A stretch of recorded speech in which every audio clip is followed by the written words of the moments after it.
You're about to listen to an excerpt of Secret City Geek Lab, Orange County's best in geek news and pop culture features, broadcasting live every Sunday at 3 p.m. on 89.5 FM in Anaheim or online at ktstfmanaheim.com. It's been a big week for movies this past week as I attended 2 film festivals at the exact same time, the Los Angeles Asian Pacific Film Festival and the Newport Beach Film Festival. A lot of great movies out there. So let's get into it. We're going to go over the next few weeks. I've got a lot of interviews and footage from the 2 festivals. We're going to start off with the Los Angeles Asian Pacific Festival. Their opening night screening was the movie from Wong Fu Productions called Everything Before Us.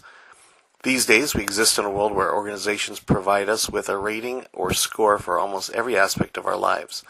Websites rate the restaurants that we eat at, financial institutions assign us credit scores, academic institutions assess us using standardized test scores.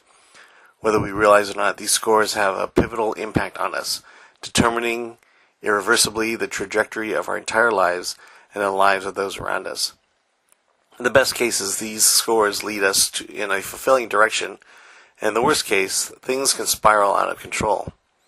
What if we lived in a world where there was an organization that rated our romantic relationships? Everything Before Us takes a look at what would we look like in the near future. All romantic relationships are overseen by the DEI, the Department of Emotional Integrity, by assigning everyone a relationship score. This system is meant to promote responsibility and order within the chaotic process we know as falling in love. When Ben reconnects with his ex-girlfriend Sarah, to fix his damaged score, they are forced to reconcile the reasons their relationship fell apart. Through the process, they must choose either to comply with the rules of the DEI or reject it all for the sake of love. And then there's Seth and Haley, recent high school graduates. They're in their first relationship together. With bright eyes and innocent hearts, they experience the challenge of not only being with each other as their first loves, but also each other's first heartbreaks. I'm at the Los Angeles Asian Pacific Film Festival. I'm with the filmmakers of Everything Before Us. And let's just go down the line. Sure, I'm Philip. I'm one of the directors. And I'm Kristen. I'm one of the writers and one of the producers. I'm Christine. I'm one of the producers. I'm Wesley. I'm one of the directors. And tell us about the story of Everything Before Us. Everything Before Us is, it's a love story, but it takes place in a world where everybody is given a relationship score, and it's very similar to your credit score, but it judges the health of your romantic relationships, and it's all overseen by an entity called the Department of Emotional Integrity, and we follow 2 couples. One couple experiences young love, and the other couple is dealing with a more grown-up, mature, jaded love. Yeah. Now, okay, so a little bit of background on me. I have a 7-year-old daughter, and all of a sudden she's watching nothing but YouTube. And that's kind of how I stumbled across you guys recently. You guys are kind of a big thing. So what was the road like for you to this point? Is this kind of a culmination of things, the movie? Yeah, I think the movie is definitely representative of, Wong Fu's story in terms of, how we began on, the way we produce. Like, we're very resourceful, and we started with like short stories, and now we're trying to do something bigger. So even the movie itself is like split into 2 stories. It's also, our content, we're known for relationship or love stories generally, and we definitely wanted to give our audience something that they love from us. So there's a lot of Wong Fu Productions within this movie for sure, like our history. Okay, and in terms of relationships, how do you guys approach, at least in a filmmaking sense, how you approach relationships in your stories? I think we always want to be very authentic to what people experience. So I think a lot of people can say that our work is relatable. So I think in terms of the movie, we have a young couple who is experiencing young, kind of naive, innocent love, which is something that everyone can relate to, I think, having that first love, and the hardships that they must traverse with the long distance right ahead of them. Mm-hmm. And then, of course, we have the complicated, more jaded love, which is something that is I guess, unfortunate, but it is very real. Like, as we get older, our perspective of love changes. So we wanted to juxtapose those two things, and we chose to do these two couples because it was important to have these two different perspectives, because it's very easy for us to do a short film about a certain time in your life, a certain experience of a relationship, but we do want to acknowledge that things change over time. Mm-hmm. And then you have this device, the Department of Emotional Intelligence? Integrity. Integrity, okay. Big difference there. What was the kind of the genesis behind that? Well, the genesis of the story was actually Wesley and Phil's idea about some kind of a system that gives you metrics on your relationships. We live in a day and age, and we talk about this a lot. A lot of our stories come from just stories we tell each other. That's where a lot of our stories originate from, and we talk about how when you have a crush on someone, you do things like look up their Facebook page or you look up their Instagram, and you start making these internal.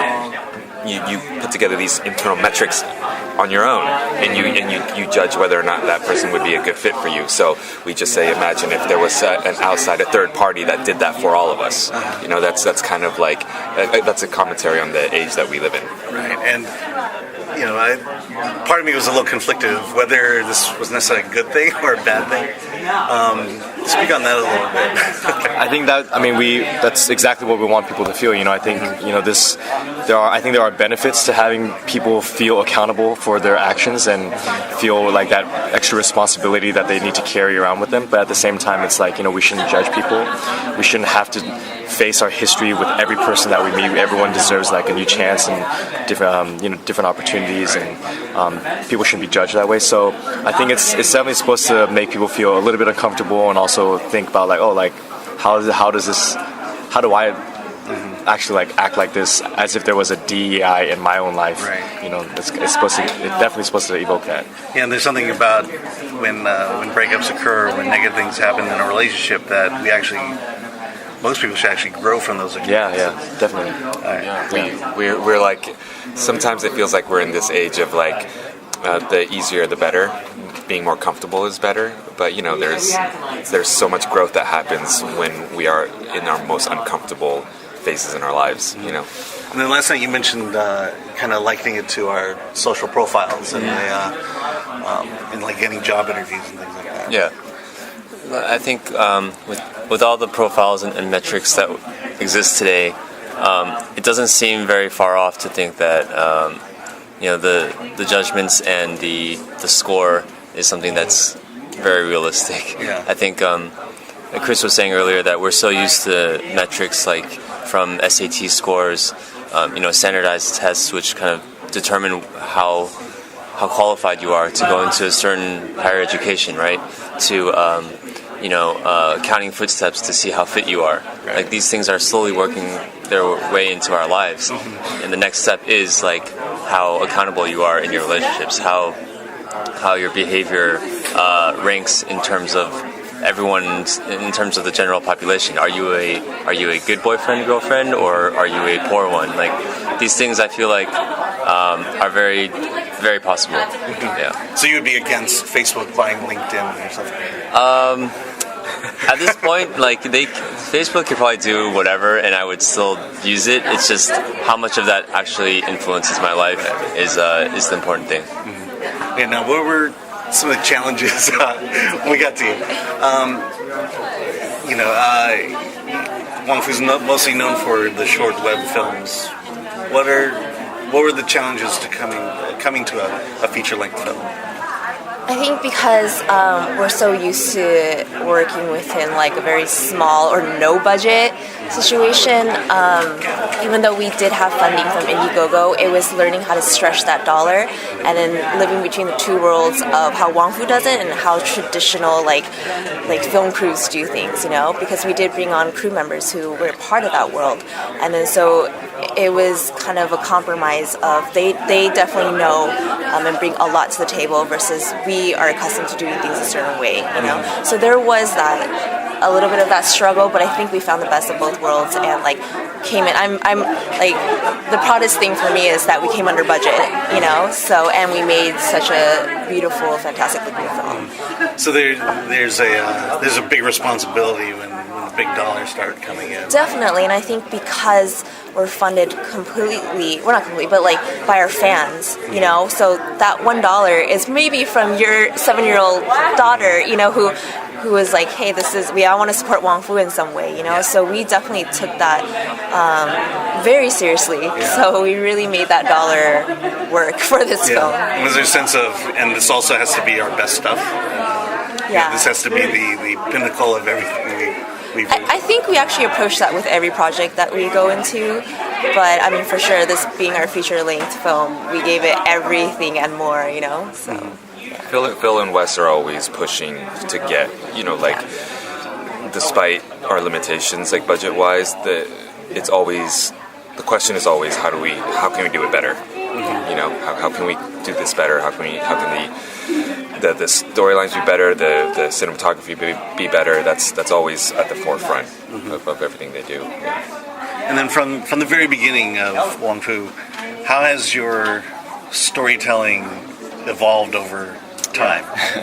I think it's definitely matured. You know, I think when you're younger, the types of stories or your perspective on humor, on relationships is much different. So I'd like to believe that, you know, we've definitely put a lot of our own experiences into our current work now and the way we write, and you know, bring that experience, bring in those new perspectives in.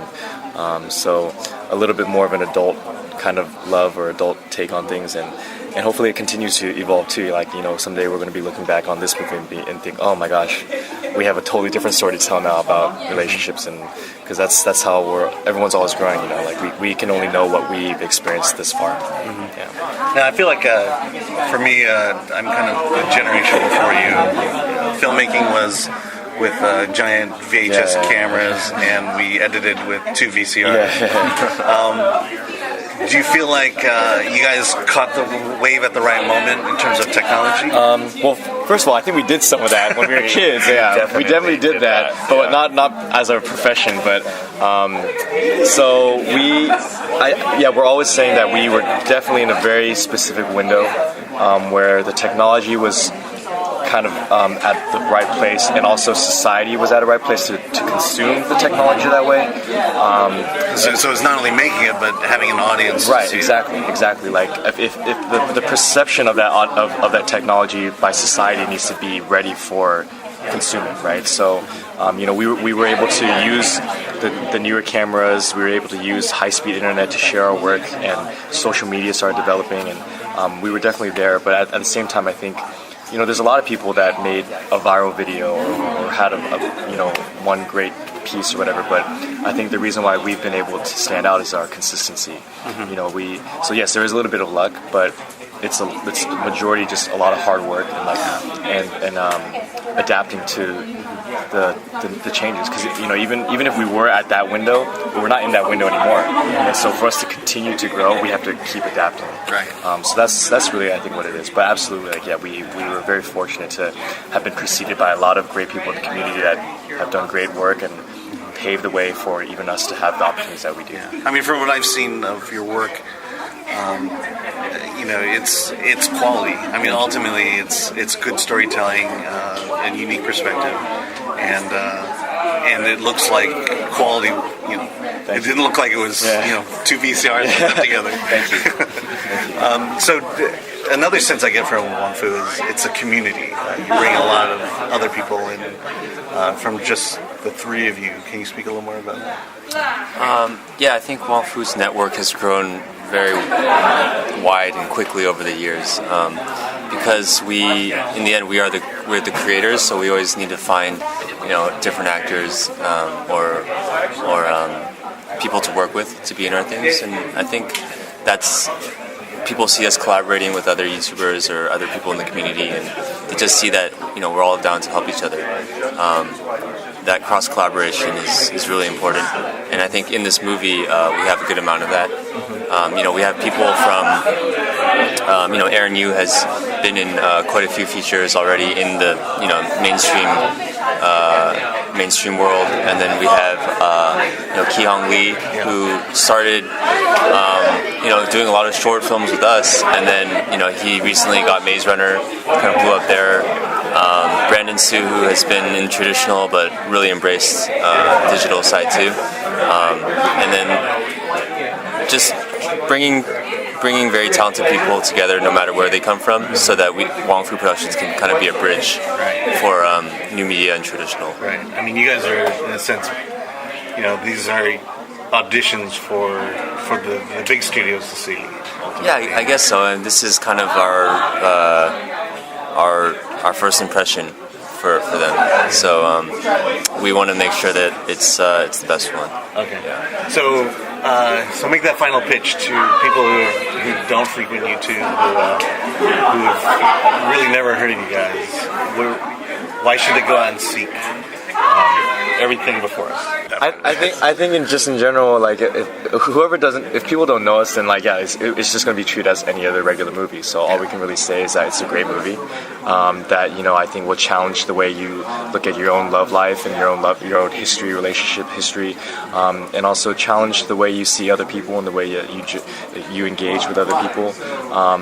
And it has like a little bit of a sci-fi twist to it with this department, but at the same time, it's very grounded in reality and just being a very touching and gut-wrenching at times love story. So if people want to see that, then they can see that, and then they can understand that the creators also have this very long history and large fan base, and then they'll be able to understand, I guess I see why these guys have that support. So first, I think you just have to like the movie, and I think people will, and I really hope that they give it a chance. Okay, and you guys mentioned last night that it's going to be available through Vimeo. Yeah, on June 3rd, it's going to be available for worldwide streaming.